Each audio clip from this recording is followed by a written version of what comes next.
Hello and welcome to this edition of the Boob Tube Buddies podcast, featuring our discussion of the FX original series Fargo, episode 2 of the 3rd season, entitled The Principle of Restricted Choice. Just a couple of quick bits of information before we jump into it. You can check out all of our content at www.boobtubebuddies.com, and you can also follow us on Facebook, Twitter, YouTube, Instagram, and Reddit.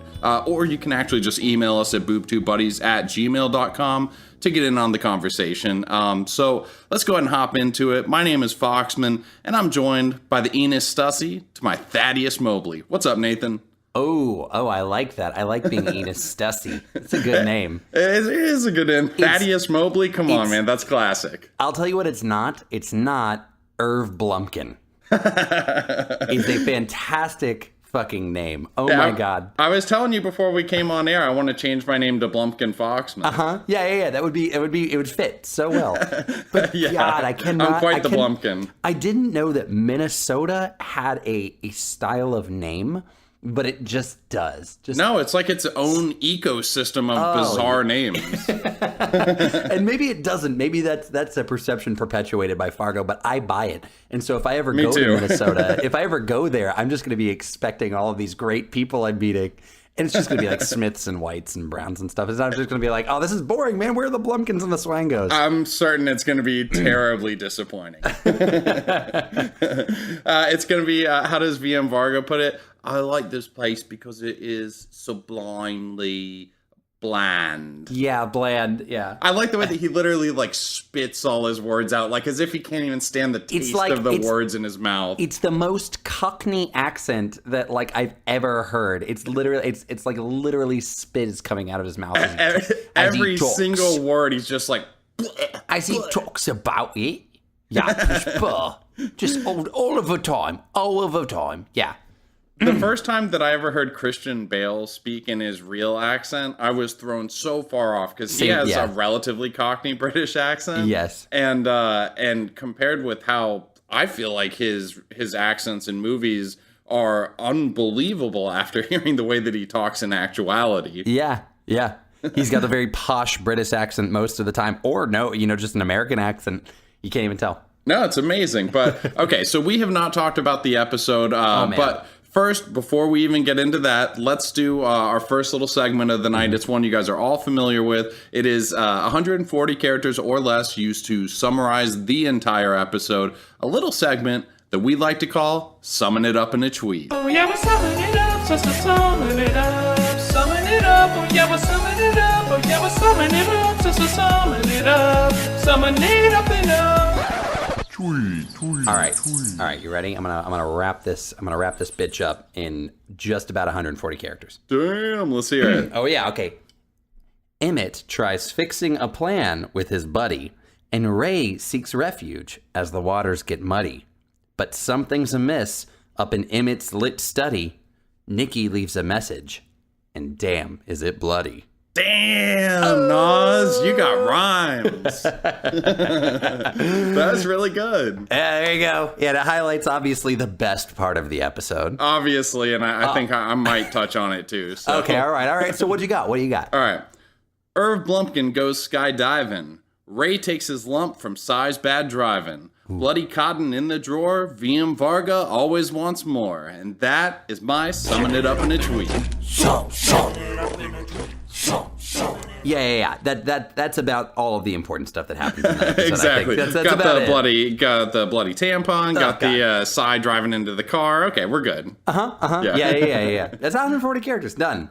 Yeah. So I want to know, just 1 to 10, scale of 1 to 10. What do you think about this episode? See, now you're putting me on the spot because I'm always trying to box you in. You're always wanting to freewheel this thing, and I just want you to paint by numbers. See, here's the thing about a show like this, man. It's like every episode provides a little bit towards the greater whole. So I think I could give the season a 1 through 10, but if I had to do an episode, this is probably a solid like 7 or 8, somewhere in there. Yeah, 7 or 8. That's very good. And honestly, it's very difficult because you never know, do you want to judge that scale by just strictly other Fargo episodes or generally? But yeah, I'm with you right there. I thought it was a very good episode. I'm always engrossed in the show. Honestly, no matter what's really happening, I just love the tone, the dialogue, and I love that there's always things occurring behind what I'm watching. So when I go online afterwards, I'm like, did not catch that. Did not know that was happening. Just like, oh, there's like technology themes that I was not picking up on that now like clearly are like weaving this thread of some common theme of technology failing everybody in the show. Oh, is that what's going on? Because I caught a little bit of that with Carrie Coon's character. Yes, she was definitely one of the main culprits for that. You got the cell phone, you got the automatic door. Mm-hmm. Then later, I guess, outside of her, you've got the obviously the website link, Google. You've got the download, the photo that gets taken by VM Varga. Absolutely. Ray having the rat chewing through his computer cord. Yeah, you have. Oh, yeah, she doesn't like computers at all. Right? Yes, that's one exactly. thing. She doesn't want to update her systems in the department. And even before Irv Blumkin has he just doesn't know how to use a computer at all. Yep. So he's just like... Yep. And at one point he mentions to Irv, like, can't you just Facebook him and find him? So there's lots and lots of references to technology that I didn't get. What's funny, though, is then there's also this sort of not anachronistic, but sort of just like opposing viewpoint to that, where like the guy in the convenience shop still has a phone book that he chains up, So like the exact polar because people opposite. in the 70s used to steal them. I'm sure that people are not stealing phone books anymore. Nobody wants to lug that shit around. Right. But this guy watches as she unchains the phone book and it's like, hey, what are you doing? So you've got this polar opposite thing where, obviously people are choosing not to use technology. Man, I didn't even catch that thread. That's cool. And I just love how small town everything is, because she asked the convenience store guy, she's like, oh yeah, you're watching the Vikings game, and he's like, no, the Gophers. What the fuck are the Gophers? Like, at least the Vikings I know are a professional football team in Minnesota. The Gophers are clearly just some like local country bumpkin team. You know? Oh yeah. No, man, I love this accent so much as well, by the way, and I'm continuing to pay attention to like, how is Ewan McGregor performing in the accent? And he's getting better. Like everyone though steps into this show not having done really a role that utilizes this Midwestern sort of, because it's so specific, so regionally narrow. Yeah, and then they all do it a little bit differently, but really well. But there's still these little like vernacular things that are just amusing to me. When someone asks you a question in this world that is not a yes or no question, just like, how's your wife doing? The answer is yeah. Yeah. Like that's the the best part for me was when Cy slams into Ray's car outside of the diner, and then he's peeling off and he loses control and hits the other lady's car, and he, oh geez. Like anywhere else you'd be like, oh fuck. Yeah. They're just like, oh geez. Cheese and rice. It's just like so cutesy, so folksy. Oh my god, I love it.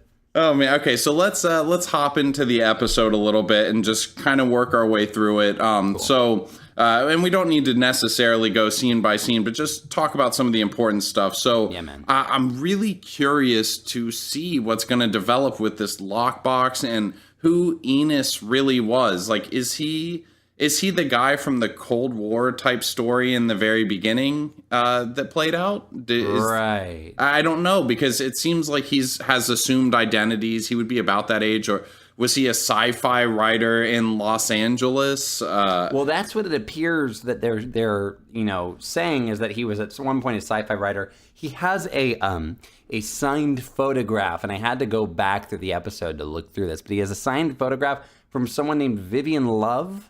And I looked that up, and I don't think that's a person. Okay.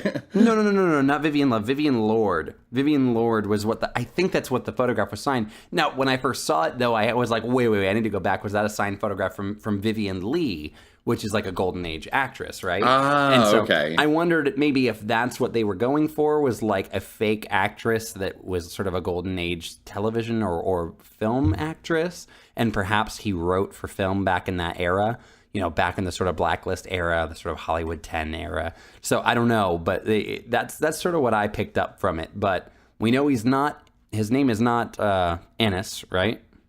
No, you're talking about the writer? Right. Yeah, it's Thaddeus Mobley. Which is the most sci-fi name that anybody's ever come up with. That's pretty good. No one's named Thaddeus. No, it's really good. His name might as well be L. Ron Hubbard. Yeah, right, exactly. Yeah, that's where they are obviously going for. But yeah, so we're learning a little bit more, and we had the discussion last week of what's with all these books, and I assumed that they were books that he wouldn't read, and I was just wrong. Like that this character is somebody who is a sci-fi, lover, or in some way a sci-fi writer, and it kind of explains why he might have been watching TV shows about UFOs.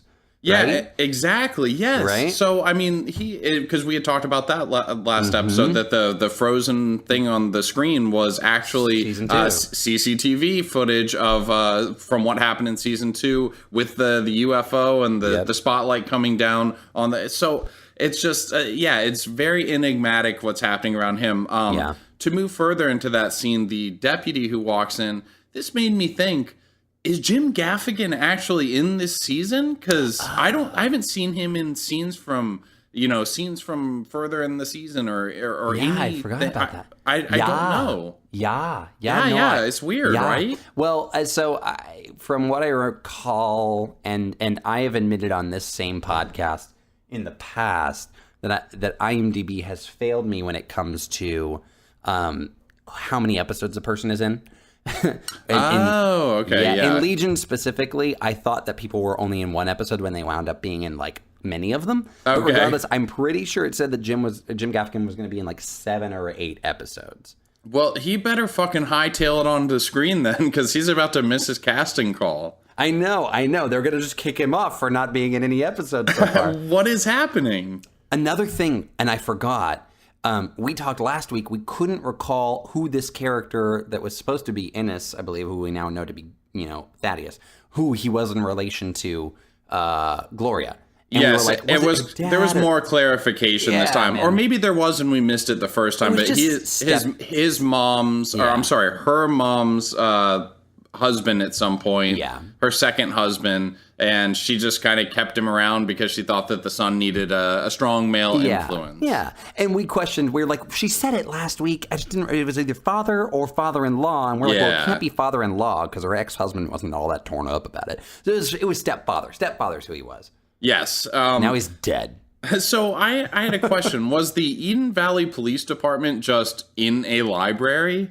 It did look like it, didn't it? So obviously there's the county is absorbing the Eden County Police Department. We learned that in this episode. Yes. And he's like, well, we're going to have a talk about how things are around here. And when I looked at the environment, I wondered if maybe it was just sort of that's how the Eden Valley Police Department chose to run, is they had developed their situation into a, just a recreational area, basically, because they didn't do a lot of actual police work.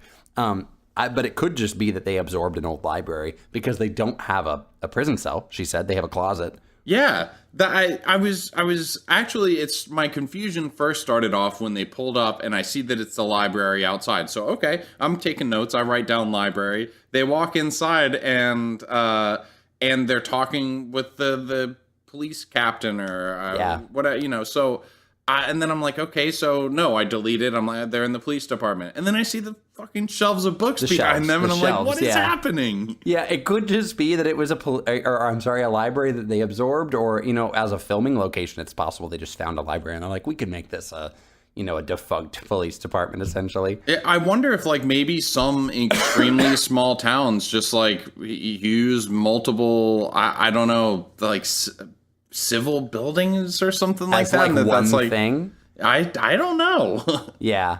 I mean, it remains to be seen. This is obviously something that we've experienced in seasons past, and also in other shows, which is this small town police department that doesn't do a whole lot of work is being absorbed by the big time county police, sheriff's office. So it's the same sort of thing we've seen in other shows before. But this one just appears to be so humble and polite and nice, and the people working here are just so kind. Even this guy, I don't know who he is, this other officer, he's just like an innocent guy sitting there I'm just sort of in the middle of all of this, and I don't quite know. I know, he's so nice. And there is the other guy who's absorbing the department. He's a little bit more of a hard ass. A little. I actually didn't hate him, and I tend Not to at all. I try to get like character perceptions right out the gate. Like, am I supposed to hate this dude, or am I supposed to sort of align with him? And I didn't think he was a dick. I think he was just sort of a dude put on a job that was like, hey, your department has to absorb this other police department that isn't really doing a whole lot. So I didn't foresee him as somebody who was making rash decisions, just someone who was, being a little bit of a hard ass at his role. But I totally agree. And he was actually in Boardwalk Empire with Michael Stuhlbarg. Yeah, he because Michael Stuhlbarg plays actually, you know what? I'm not going to go into his part because he's going to be my two truths and one big little lie. Ooh, okay. But the sheriff guy actually plays Steve Buscemi's brother. Oh, okay, nice. And a small world sort of story. He went to high school with my wife's old boss, and she says that he was totally hitting on her at the reunion. What? This dude who plays the officer who's coming in to like yeah, exactly. That's crazy. Well, I mean, he was even in this episode. I thought normally when you cast the guy who like comes in, it's just sort of like the tall, brash guy who comes in like, you guys are shutting down. Exactly. We're taking over this operation, right? Whereas this guy came in and gave like a very subtle performance that was just sort of like, you go do this, go take this time off, go to this thing, and when you come back, we're going to have a hard conversation about how things run around here. Which, if I was in his shoes, that's exactly how I would have handled that situation. And so honestly, he did it with tact, too, because he did say something to the effect of, like, he had condolences for her loss and understood what was going on. So, I mean, like, there was a little bit of personal stuff to it, but for the most part, it was just all business. Like, we're gonna have to move you into having systems that actually work within the county framework. Look at these subtle character observations. Next episode, they're just gonna write him into like a dick that you're not supposed to like, and we're gonna be like, "Fuck, we were wrong." His mustache is like 5 times bushier now, exactly. And like he just gets taller. Yeah, exactly. A lot of finger wagging. Well, I hope not. And that's one of the things I do like about the show is that the characters have 3 dimensions. They're more than just the stereotypes of people, even if they cast multiple female, cops or multiple sort of blumbering idiot, everyday guys. Like we talked about these archetypes, but still they cast these characters and these actors who portray these people as real people with real differences and diversity. And I love that. Agreed. Okay, real quick, I want to throw over, I mentioned my wife, who is Bethany, who a lot of you have heard on the podcast. Her fellow Boob Tube Betty, Kristen, is doing what is going to be, I guess, a recurring segment for Fargo, which is called Darn Tootin', and it is just a little observations about Fargo the TV show, any of the seasons, some about the movie too, and it's well researched. She does the whole thing in the accent, which I guess she has family members that would come down from Minnesota once a year or so, and so she really got good at the accent, way better than mine, because mine's kind of like a Mexican person drove up to Minnesota and tried to adopt the accent. Yeah, no, I kind of feel like mine, as I was listening to them, I'm kind of feeling like mine might be a little bit overdone. Like they kind of all, it's just sort of subtle things, right? Like it's just sort of, they just sort of talking it a little bit, but sometimes it's not all that different from you or I, I feel like mine becomes so Mexican, I should just say essay at the end of every one of them. Like, essay, it's a very bad stereotyping. But I am going to start starting all my sentences with, okay. Are we going to jump to this segment? Yeah, okay, all right. Yeah, okay, so anyway, here's Darn Tootin' essay. Darn Tootin'.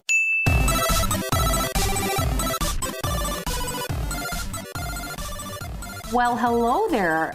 This is your fellow Boob Tube buddy, Kristen, with your Darn Tootin' Fargo facts. Oofda, I really made a big serious boo-boo last week and forgot to tell you guys that the facts that I was telling you about were solely from the movie, But I'm sure we'll go back to that. But for now, I want to shed some nifty little light on our new main character, Ray Stussy, as well as Emmett Stussy, both played by Ewan McGregor. Number 1. Although it isn't Ewan's first rodeo doing a foreign accent, McGregor admits that because it's so full of many different things, the Minnesota accent is the hardest accent to actually do. Number 2, Ray Stussy's face and hair may have been due to special effects. However, that sweet little belly you get a shot of after Ray emerges from the bathtub is all real, baby. Fargo showrunner Noah Hawley said, Ewan, you need to put on some weight. Although they do add an extra little padding when wearing clothes, that yummy tummy belongs to Ewan. Number 3. With that said, although he wears some padding, in order to play a more successful brother, Emmett Stussy, Ewan had to rock some lady Spanx. He had an in-house Spanx technician. Yes, I had to pause because he had an in-house Spanx technician to help him shimmy into the garments every single day.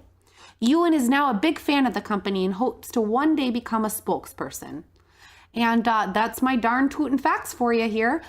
Enjoy the rest of the show, Fargo, and I'll see you later, little buddies. Darn tootin'.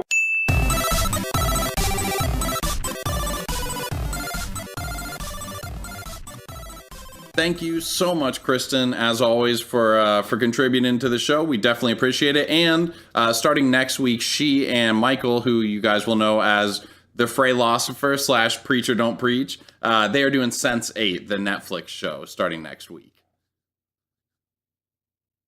So I haven't actually seen Sense8, but I've wanted to watch Sense8 for quite a while, just because I like the Wachowski the Wachowski sisters. It's Lana and I'm sorry, did they both? I didn't know that they had both transitioned because I actually looked at the names. Yeah, they have at this point. They should have both transitioned, I believe. And I cannot remember. It's definitely Lana. I know Lana is one of them. Yes. And because I had actually written up for Mothman, I write up like a description bases that he can use for different things. Yeah. And I just looked this up today. It's Lily.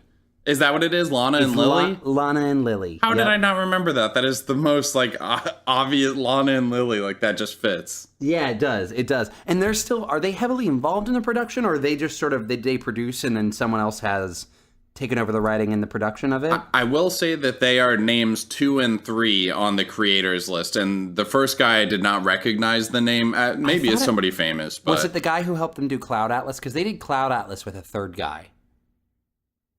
I don't know. I'll have to look it up later. But I'm really not sure either. I saw Cloud Atlas, but and I think I liked it a little bit more than most people did, but it was a little bit of a rambling mess. I was the exact same boat where I was like, I walked away and I was like, am I glad that I saw that? Yes. Would I tell somebody that it's worth the amount of time like they should sit down on an afternoon? Maybe not. Maybe if they've torn through everything else they have on their queue that they would like to watch, then maybe invest some time in Cloud Atlas, or unless you just really want to have say you've seen everything that they've produced. Yes, if I had to use my description for it based off the title of a 311 song, I'd call it a beautiful disaster. Yeah, sure. So a lot to learn from that movie. But anyways, I do like what they produce, and I think that what comes out of their brains is just creative, and so agreed. Since Sense8 is good. Should I do that? I haven't seen it. I have no idea. Well, but fantastic. Check out our podcast regardless. Perfect. All right. Okay, so let's get back into and let's talk about the scene where they pull into the parking lot with Stussy owns. Yeah. So Varga pulls in with his men. They have and I love the way that Varga talks. It's like he does not care at all whether or not the person that he's speaking to understands. It's like he's like an intelligent man might deduce. Yeah, exactly. What the name of on the booth is behind you. What the name of your employer is. An intelligent man might deduce what I'm talking about, but I guess not. And he starts it off by just going surmise. Surmise. Yep. And the guy's like, come again? It's just the guy's so confused because Varga like just talks at people. Like talking for him isn't even about communicating. He just like says things. It's so good. I didn't realize. So this actually informed me what the Stussy company does. They're called Stussy Lots. Yeah, he's the parking lot king. Which I think that's really cool. So I actually one time, so I went to film school and I had to produce various short films and things like that. And I was actually trying to think of a fun, quirky sort of short film to produce in about 10 minutes. And years ago this was, I thought the idea of owning a parking lot was the coolest thing. And so I've actually produced a short film called Parked that was about owning a parking lot. That's so funny. I know. So when I saw that this company he's the parking lot king, I was like, this is the fucking coolest thing ever. I love the quirky nature of the concept of owning parking lots. I don't know why. Yeah, well, all the characters that come and go. I mean, it is ripe with possibilities. It is, exactly. So as like a writer and to what obviously, you know, these just brilliant creative writers who write Fargo, I loved seeing that they aligned with that. Where they were like, you know, yeah, like parking lots, like that's a funny concept. Yeah, it's a perfect blank slate. And as Fargo points out later, it's the perfect front business because it's all cash business. There's no technology, so there's basically no observable way of tracking how much money comes in or out. Yeah, because you can tell what cars came in at what time and where they parked and how many, you know, yeah. So although Cy does poke a hole in that, he's like, well, you know, there are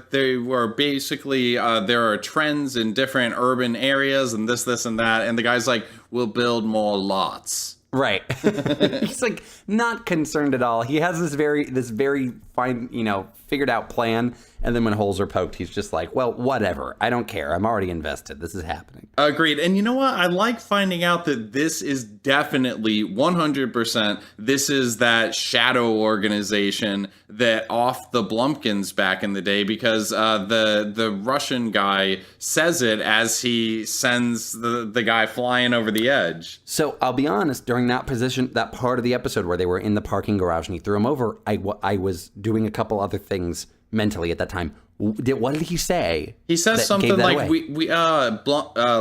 Blumpkin. I can't do a Russian accent. I'm not going to try. It's going to be horrible. It's going to be basically a Mexican Russian accent. Okay, I see. But no, he basically says like Blumpkin. That's a name that I recognize. We ran the Blumpkins off like animals back in the day, and then he tosses him over the edge. And the Blumpkins were, if you remember, they were like the gangsters out on that ranch sort of thing who were a big part of the focus of season 2. Cool. Okay, I did not at all. The brothers with the mom who actually was the lady in Legion. Yeah. Oh, okay. They were the Blumpkins? The Blumpkins, I guess, yeah. I thought for whatever reason. I could be wrong about that, but that is what he says. We chase them off like animals, unless he. I thought they were the Gerhardts. Yeah, that sounds right too. So maybe the Blumpkins were was that Kirsten Dunst? That's what I'm wondering. Well, maybe. Okay. You know what? Peggy Blumpkin? That sounds right. Okay, Peggy Blump. All right, we're gonna do research live on air, folks. Oh God, it says Blumquist is her name. God damn, it's so close. So now I really have no idea what's happening. That was what I thought the whole time, and you just poked a hole in it, and now I'm on air and I don't know what to do. We're supposed to be the Fargo professionals. I had to make sure. We'll figure it out. We'll figure it out. But he said something there about something in their past as a company, right? So like to assume that this is not just a pop-up organization that is beginning its operations in 2010 is probably a safe bet. Agreed. Absolutely. Yes. So some history here. Yeah, and so after he pulls in, Cy gets the call about it, and he goes in and talks to Emmett, and they're like just trying to surmise what could be in the car. And I love that Emmett, he's thinking, oh, it might be drugs, but as he's saying drugs, Cy's like slave women. And he's like, slave women? Yeah. Oh, no? Oh, God, no. I'm sorry. Yeah, I didn't think no, that drugs. Oh, got it. Drugs. Yeah, that makes a lot of sense there. Yeah. Yeah, that was really good. And then, so in the end of this, and maybe I'm skipping ahead a little bit, but the inside of that truck, we know there just have been a lot of boxes, right? I think that's what we're guessing by the end, because I don't know if we actually see them unload the truck, but we certainly see them load up all of the different boxes of what I'm assuming is paperwork, but I mean, could definitely be something else. Yeah, some sort of paperwork to facilitate the Stussy organization money laundering for VM Fargo. Right? Exactly. But I do love, and just this is a very overarching sort of observation about the episode, but how much clarity we got from some of the questions that were raised in episode 1. Not that it answered the season's questions. Like, we still need to know like how this is going to pan out for Stussy and what is going on with Thaddeus, right? And what that whole history was. But immediately we begin to get some answers from some of those questions, and nothing like pleases me more than to have a show that's like, we're not just going to drag you on and give you one answer at the end. We're going to consistently thrill you with new bits of information that allow you to form a bigger picture of what's going on here. Yes, so I loved exactly. And it's okay to be teased out a little bit. Sure. But you can't just I hate, for me, Lost was always very frustrating. I liked Lost, but I would always get frustrated that they would pose these different things and you wouldn't get answers to some things basically ever. Yeah, you're talking about the mystery box, right? So many things, but the mystery box was exactly what I was thinking in my head. Yeah, I know where you're going. And I consider myself a Lost fanboy. Like, I love fucking Lost. I do. I really do. But I also get the idea of the mystery box being so frustrating, which is that there's a question and it's more interesting to not know the answer than it is to know the answer. And that can be utter bullshit. That can really be some fucking bullshit right there. It's like, no, it's interesting to not know the answer for a time. And then in the end, I at least need some resolution. You know what that box represents to me? And it's exactly something that's mentioned in this scene by Sai. It's plausible deniability. It's a Schrodinger's cat thing. Sure. Because inside of the box, you could put any sort of amazing thing inside of it. But if you don't open it, then you don't know what's inside. So it's still that amazing thing. But for me, all I think is it's a box full of absolute jack shit, and I don't care anymore because they didn't fucking show me, so fuck them. So fuck them. Yeah. I don't give a shit about the box anymore. And if someone asks me whether they should look at the box, I'm going to tell them, fuck no. Fuck Schrodinger's cat, exactly. Oh man, well that tangented somewhere that I think you and I align quite greatly. Yes, agreed. So one thing that I also found interesting this episode is Nikki seems very in control, kind of like not a criminal mastermind, but just somebody who really knows how to work the hustle, and she still kind of does a little bit in this one. Also seems a little bit more unhinged than she did in episode totally 1. The word I was thinking. So she's still got, and like I was comparing her to Kirsten Dunst's character, right? And saying that Kirsten Dunst's character was very fumbly, like, here's what we're going to do. I have an idea. And it was like a really bad idea. Always, yeah. Versus Nikki is very on top of it. And he even applauds her for being so, taking care of everything.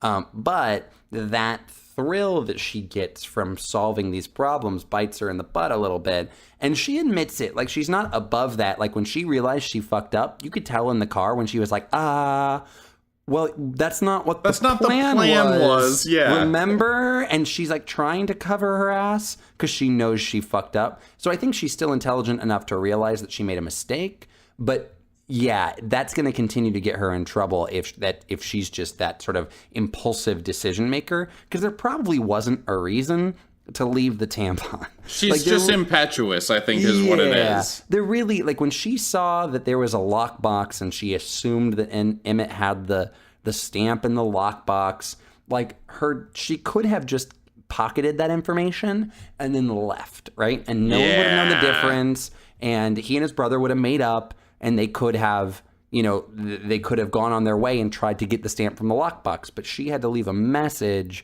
and, she didn't have to do that. And so that's going to get her in trouble.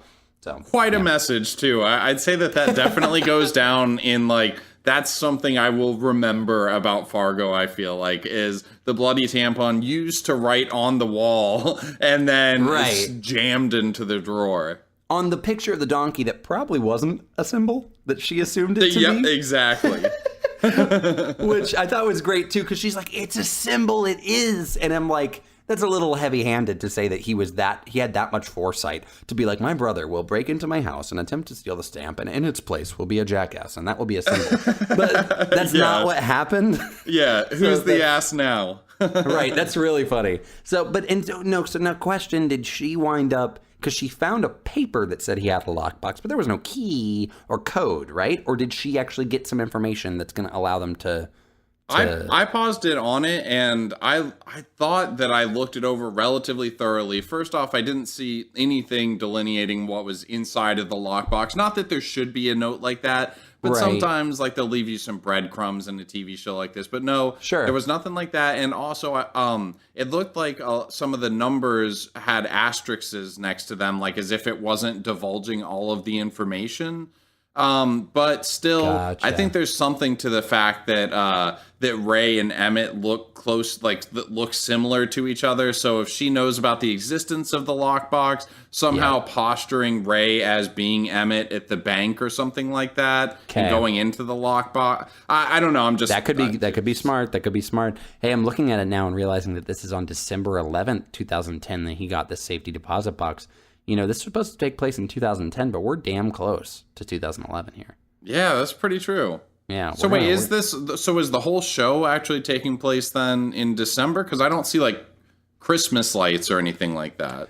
Yeah, there was Christmas music. I had this exact same there thought. was. And then somebody on the radio was saying like, this might be the new standard Christmas song or something like that. Yeah, I thought that too. And I was like, wait, is this meant to be around Christmas time? And I guess it is. Of course it is, because actually, no, the image for the show was showing like the big blown up, what was it? I think it was a Santa Claus, like the giant blow up Santa Claus, like in a residential neighborhood. And then the air gets let out of it and you see it deflating. I didn't even think about that aspect of the setting, but I love things set around Christmas time. I think that's cool. Oh, yeah, look, like Emmett's house is decorated for Christmas. Look at all of the context clues that you and I missed. Oh, my God, we're fucking dingleberries. Dude, we need to change our name to Blumpkin. We're a couple of Blumpkins right now. All right, so I say we take a second and collect ourselves and then throw over to Two Truths and One Big Little Liar next segment. Does that work for you? Yeah, man, let's do it. Okay, all right, let's throw over to that. Let's play a game called Two Truths and One Big Little Lie.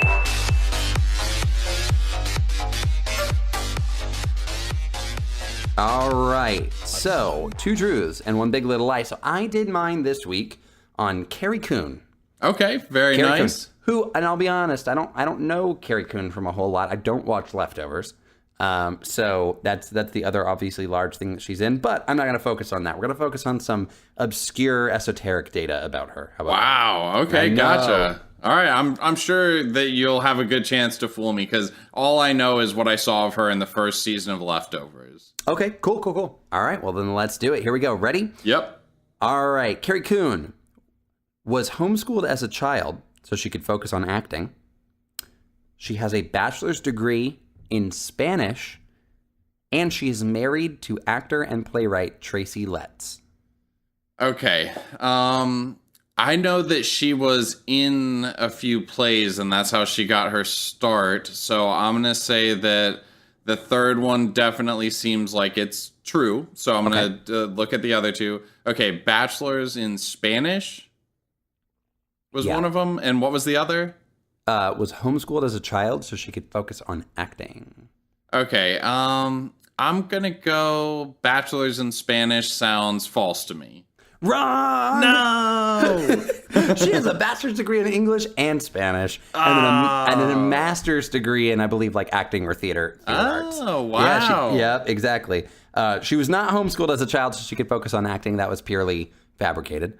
And she is married to Tracy Letts, whom she met on the set of, oh crap, what play was she in that I thought Tracy Letts wrote it? She was in a big one that she was nominated for some Tonys or something like that, right? It's the not Annie, Get Your Gun, right? What's the damn play? So I know Tracy Letts wrote Who's Afraid of Virginia Woolf? Oh, Who's Afraid of Virginia? Yeah, that's what she was in, and that's where she had met him. Now Tracy Letts wrote August Osage County. He wrote Killer Joe.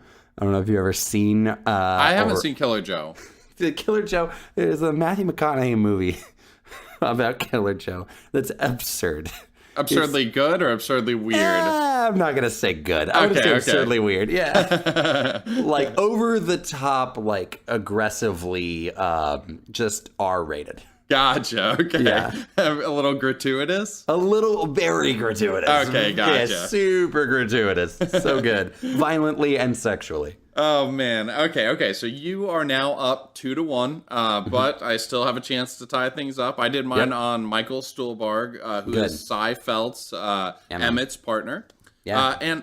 And one thing that I will applaud you for is you make yours so concise. Mine are wordy as shit. So just buckle up, partner. And I'm going to start one off by like saying truth 1, truth 2, simply by the fact that you can know when my soliloquy is done for each one. So, Truth 1. He graduated from Juilliard with a Bachelor of Fine Arts degree. He also studied acting at UCLA, the Vilnius Conservatory in Lithuania, the British American Drama Academy at Oxford, and the National Youth Theatre of Great Britain at the University of London, and also studied mime with Marcel Marceau. And that is just one, so I apologize. Truth 2. He won an Oscar for Best Supporting Actor for his role in the Coen Brothers film A Serious Man in 2009, and you got me a little worried because you did say that you were aware of the film. I was not sure you would be aware of it, so I feel like you might know that. I'll tell you something in a sec. Okay. Truth 3. In HBO's Boardwalk Empire, he played Arnold Rothstein, who is the criminal who fixed the 1919 World Series. Okay, all right. These are complicated. They're so complicated. Oh my gosh, I'm so embarrassed after hearing yours. No, it's okay because I feel like there's truth to like all of it in some form or fashion. All right, here's the thing. He was obviously in A Serious Man. I have like the 2010 Oscars like memorized. I love that year for film. I do not remember I do not remember 2009, but I know he was in the film. So, studied mime. That's the part that I'm focusing on in Truth 1 is that he was studied mime. I think that that's true. I think that that's true about him. I think that all of the places he got acting degrees as well as studying mime, I feel like number 1 is true. Okay. What was number 3 again? Number 3 is in HBO's Boardwalk Empire. He played Arnold Rothstein. All right. Who is the criminal who fixed the 1919 World Series? The other thing, I know he was in Boardwalk Empire. Do I know anything about that character or what he did? No. So I'm just shot in the dark. I feel like that is true about that character, and I feel like he was up for that Oscar but didn't win it. Okay, so first off, you chose the right one. So you're beating me now, you fucking jerk. God damn it! Yes. Okay, so let me explain. I said in the thing that he won an Oscar for Best Supporting Actor for his role in the Coen Brothers film A Serious Man in 2009. First off, he wasn't a supporting actor. He was the lead. He was the serious man, and he wasn't. He didn't win anything. He was nominated for Best Actor at the Golden Globes. For Best Actor in a Motion Picture, Musical, or Comedy. So basically, I just took every single aspect of it and then sublimated it into something different. Wait, so A Serious Man was up for the Motion Picture, Musical, or Comedy, not drama? I never saw the movie. Yeah, he was up for Best Actor in a Motion Picture, Musical, or Comedy. That seems like the wrong category. I guess so, but I mean, we haven't seen it, so I guess we're not exactly... Good point. All right, I'll see it, and then I'll tell you whether or not that was the right Golden what are we going to sit here and talk about something we haven't seen when we're sitting here talking about Fargo and we don't know half of the stuff happening in it? So 2009, I was totally paying attention to the Oscars at that time. I don't remember him winning an Oscar for that film because I remember being like, oh, a Coen Brothers movie. I didn't see it. Damn, it's up for Academy Awards, but I don't remember it winning a ton, or else I feel like I would have gone and been like, oh shit, it won a bunch of awards. I have to remember for future reference that you are an Oscars guy, and that I can't fuck with the Oscars because you're going to call me out 100% of the time. I do. I'm that guy with the ballot every year. I just find it like it's my sport, man. Okay, so anyway, you are now up 2-1. Let's go ahead and throw over to a Blue Apron ad, and then we'll get back to talk about the last portion of the show, okay? Love it. All right, sounds good. And one big little lie.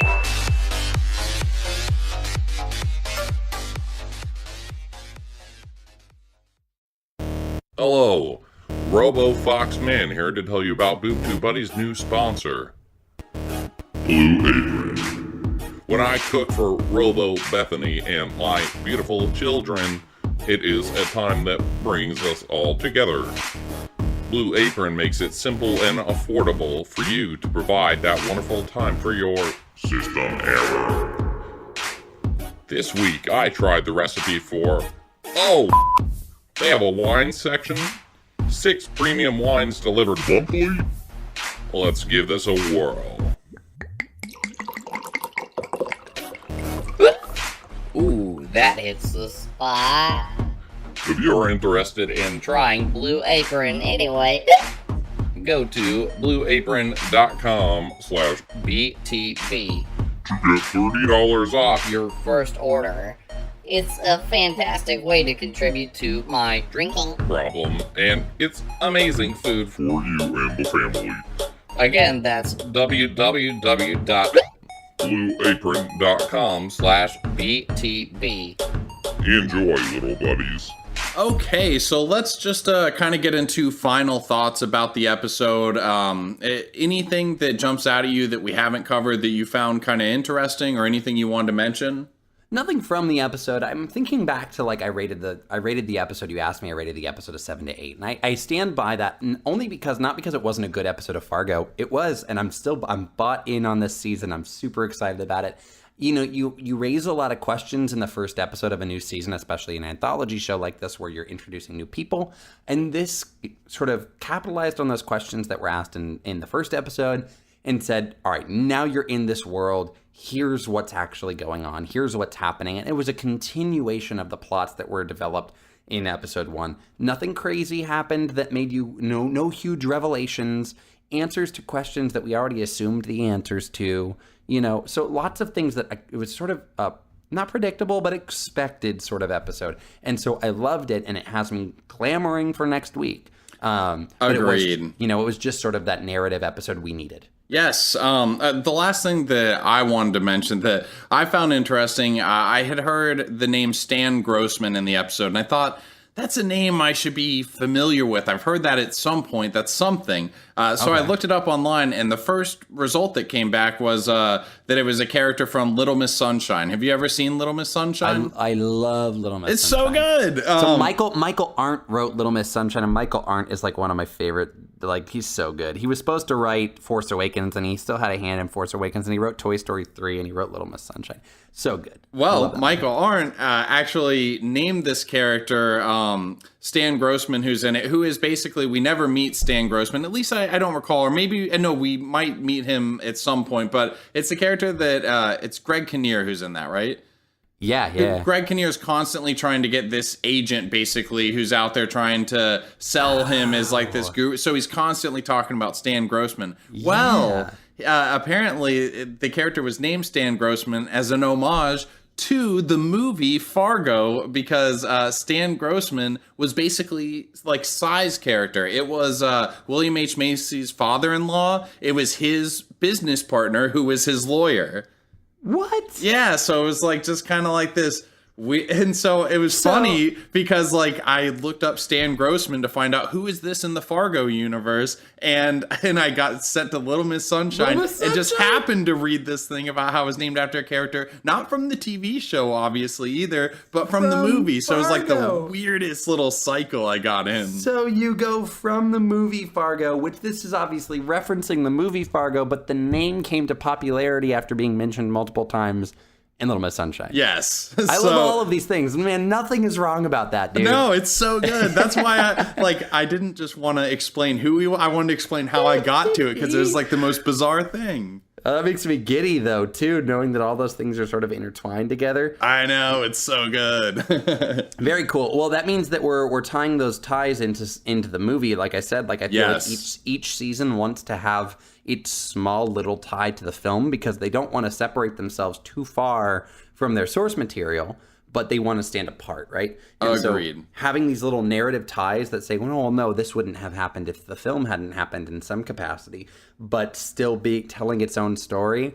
And we didn't mention the fact that this is a true story at the beginning. Also, it faded away true again first, which I think is such an interesting thing that they're doing. I noticed it this time thanks to you. Yeah, so the true faded away, and then actually this is faded away, and story is left for just a moment. And I feel like this season is so much about the stories we tell, right? And like, and these books the sci-fi books that have been written, as she's looking at those, you see the word story just linger. And the first episode, he says, we're not here to tell stories. And so this is such a fantastical sort of story that we're watching. And as as someone who just cherishes good writing, like I'm just love this. I love this so much. And that's what Fargo does well. The writing is just tremendous, and it's layers upon layers, and there's just really beautiful and odd imagery, and it's just unique. It's wholly unique. That's what's amazing about it. And while it is unique, it's also self-referential and referencing a lot of the Coen Brothers stuff. So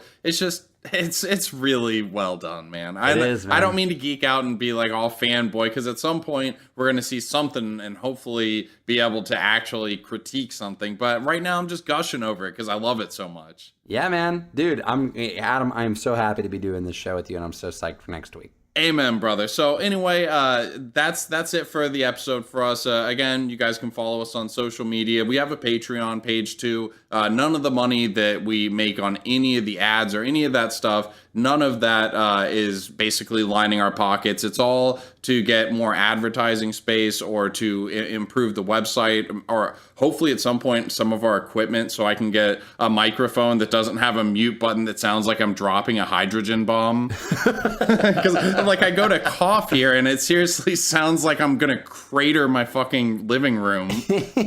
It does defeat the purpose of a mute button, doesn't it? It's the worst design of anything that's ever occurred. I feel like I'm a character in Fargo. I hate the technology. Thank you for saying that. No problem. So anyway, Nathan, you know what comes next. I would really appreciate it if you tie a bow on this bitch. Absolutely. Hey, you know what? See you next time, little buddies.